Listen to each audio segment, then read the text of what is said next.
Hello, I'm Gus Downing, publisher and editor of the D&D Daily, and this is the LP News Network. We're here today with Mark Robinson, Executive Director, Asset Protection, Toys R Us, and Steve Mick, Director, Asset Protection, Operations and Investigations for Toys R Us as well. As the retail landscape changes, so too does LP.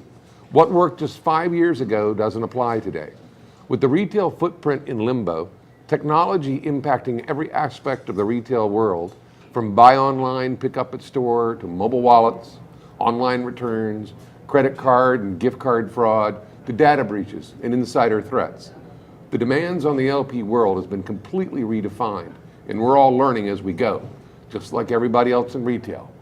So the question is how is LP changing? How do we keep up? And more importantly, what does the future look like for LP? With that, we'd like to welcome both Mark and Steve. Gentlemen, thanks for being here. Thank you, guys. Thank you. You know, Mark, let's open up with a big general question. How is LP changing, and what are a few of the biggest changes you've seen over the last 5 years?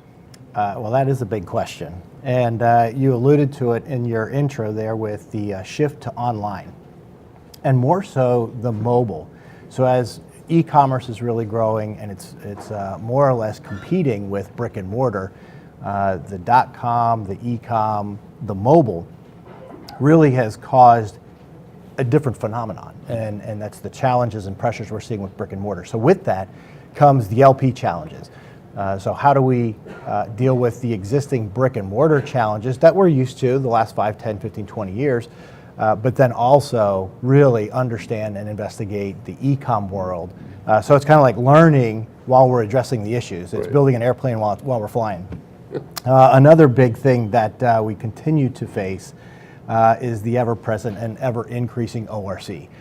So years ago, where organized crime, organized theft was really concentrated in the urban markets, high-density cities and locations, now it's everywhere. Every store, everywhere, suburbs, rural, city, it doesn't matter. Low level, mid-level, high level, it's really infiltrated the fabric of retail. So it's again, a big challenge that we face. And then along with that challenge is the increased violent behavior. So reports from all over the country, just the aggressive nature of shoplifters, not even the professionals solely, but everyone out there. So it causes concern for our teams, the LP teams, it causes concern for the store teams and store employees, because fear for your safety is certainly nothing you want to deal with. And everybody is talking, every single retailer is saying the exact same thing. So I didn't mean to interrupt. No, that's fine, and it is, and it's finding the solutions to continue to run a safe business for your employees and your customers. And then the raising of felony thresholds. So some of the legislation that's passing in different states, the increase in felony thresholds. So essentially you hear the term, we're giving the criminals a raise. Well, that's kind of what we're doing. So they know how far they can go before it even passes the threshold. So then you're dealing with misdemeanor, and then when you're dealing with multiple misdemeanor, then are you really going to get law enforcement attention? Which leads me into the next challenge is just law enforcement's resources are so stretched thin. Dealing with the violence, the aggression, the battery, the assaults, the more serious crimes. So it kind of leaves the retailer somewhat out there on their own oftentimes to manage the case and cite and release a shoplifter until it becomes a big enough issue that law enforcement really has the resources to dedicate to that. So those are just some of the top things in mind. Sure. Steve, from an operations and investigation standpoint, what have you seen as the changes, and how does that translate into getting the job done, so to speak? Yeah, so at the core of what we're responsible for, it remains the same. It's the complexity that we have to deal with that provides the biggest change. With the online growth and things like omni-channel, you're seeing this contraction in bricks and mortar, and that actually translates all the way through, and it affects us in the most obvious way with budgets. And so you look at trying to do more with less.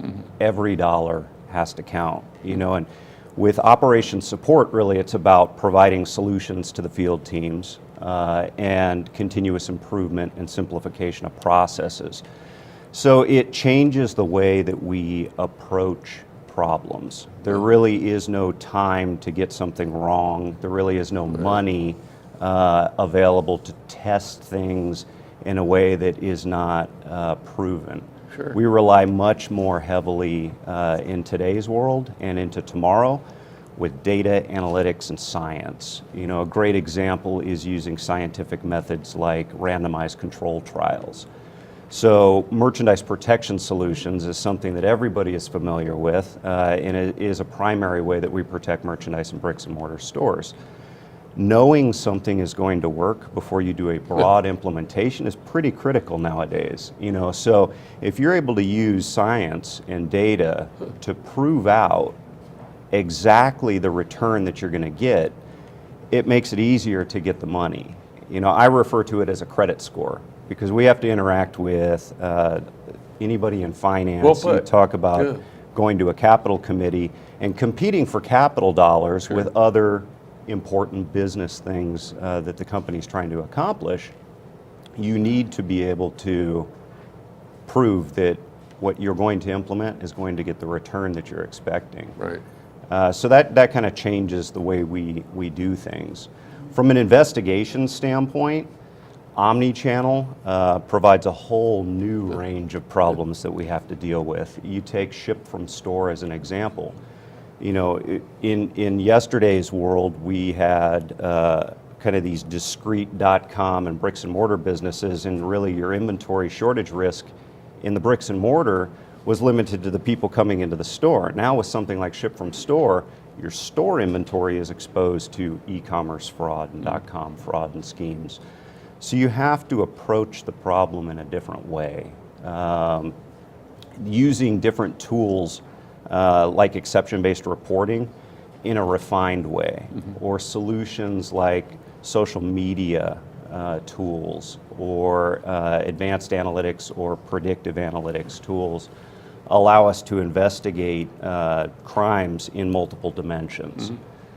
And so that is a big change from the way that we traditionally have approached investigations, kind of from the inside out, from the store outward, to having to approach them in multiple dimensions. In some cases you start an investigation from the store and work your way outward. Right.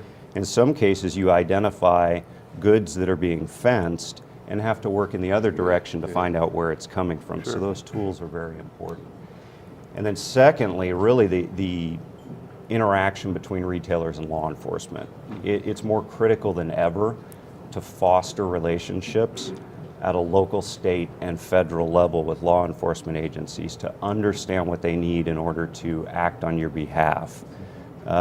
It's really the days of hiring armies of people to catch shoplifters is gone. You need to use your resources in a prioritized fashion to stop the biggest loss in the fastest way possible. And so understanding what law enforcement needs in order to get them to act on your behalf is really important, and then knowing where to navigate, whether you should be approaching a state law enforcement agency or one of the many federal agencies, depending upon what kind of crime you're dealing with and whether it crosses over between bricks and mortar and .com. So those are some of the bigger changes that we're dealing with. How is it affecting the field teams? It affects them in a number of ways. It obviously makes their jobs more complex, which is why I come back to the very first thing that I said is you got to figure out a way to make the complex simple. But it's also sometimes very difficult for people on the ground that are in the trenches to understand some of the decision making, specifically around budget allocation. So if you see a problem and you see a potential solution, you tend to want to move to act. And when you have to rationalize the cost versus benefit, and while this might reduce loss, it's ultimately going to cost more than the loss is currently experienced.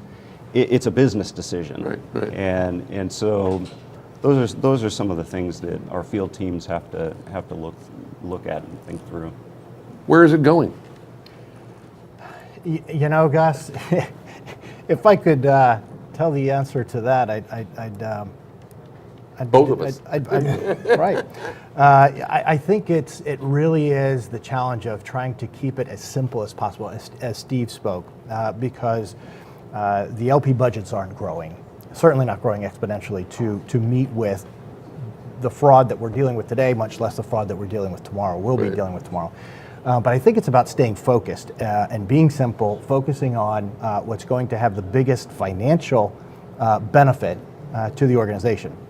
Understanding the online fraud and continuing to, as an LP professional, getting educated on what that means specific to your organization and then, general to the industry. So, what does online and e-com fraud look like? Continue to get better at identifying cases quickly and building cases more effectively, because you can't just call the law enforcement, expect them to show up and deal with your problem. Right. Do what you can with what you have to build great cases, hand over to law enforcement so they can take it from there, therefore taxing fewer of their resources. Right. Continuing the business and law enforcement partnerships and relationships, so having those good relationships, understanding each other, understanding each other's needs, and supporting each other. So a ton of what we learn is from talking to other industry professionals, law enforcement professionals. So understanding the dynamics so that we internally can work more efficiently. And then research. And I know Reed Hayes at LPRC is really doing a lot of great things. A lot of the retail organizations, and this is not a plug for Reed, but a lot of great. We're doing a session with. I know. A lot of great things are going on there. Great discussions on using data, using analytics, using scientific research methods, because we don't have time to get it wrong, and we don't have budgets to do it over again. So we got to be better, faster, and more efficient. And then vendor solutions. So the vendor products that worked, years ago aren't irrelevant, but we need to get better. And sometimes it's a challenge working with vendors, and we have these same conversations about what they have versus what we need. So really working more collaboratively together to understand the challenges of the future and then what solutions, whether it's hardware, software, or data solutions, to help us become more efficient, more effective, to again focus our energy and focus our efforts out there in the field so nothing is wasted. Right. And then lastly, employee training for our own team, for our many thousands or hundreds of thousands of employees that work out there, from a safety perspective and a shortage awareness perspective, making sure that the hourly employee has the knowledge, the basic knowledge and basic tools that they need to do their job safely and to protect the company's profits. Excellent. Thank you for coming today, gentlemen. I greatly appreciate it. Thank you. Well, that's it for this episode, ladies and gentlemen. We'd like to thank you for watching, and until next time, let's keep them all safe out there.